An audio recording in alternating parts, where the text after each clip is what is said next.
যত বেশি আপনি পাপ করবেন, যত বেশি পর্ন দেখবেন, যত বেশি মাদক খাবেন, যত বেশি জুয়া খেলবেন, যত বেশি অহেতুক সময় নষ্ট করবেন, যত বেশি আপনি অন্যের ক্ষতি করবেন, ঠিক আছে, নিরপরাধ মানুষের উপর নির্যাতন করবেন, যত বেশি আপনি পাপ করবেন, পাপ, এই পাপ করতে করতে করতে মানুষের অন্তর কঠিন হয়ে যায়।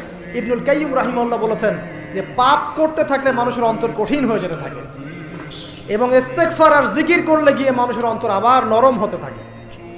পাপের উপর পাপ করতে থাকলে মানুষের অন্তর কঠিন হতে থাকে।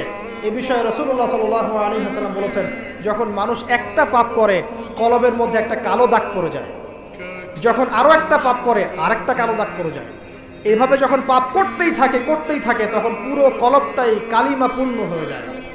এই অবস্থায় যদি সে তওবা করে আল্লাহ পাক মাফ করে দিবেন। যদি এই অবস্থায় তার মৃত্যু হয়ে যায়, তার আত্মাটা থেকে দুর্গন্ধ বের হতে থাকে, যে আত্মাটা কবজ করতে পর্যন্ত মালাকুল মউত মানে ঘৃণা পোষণ করে।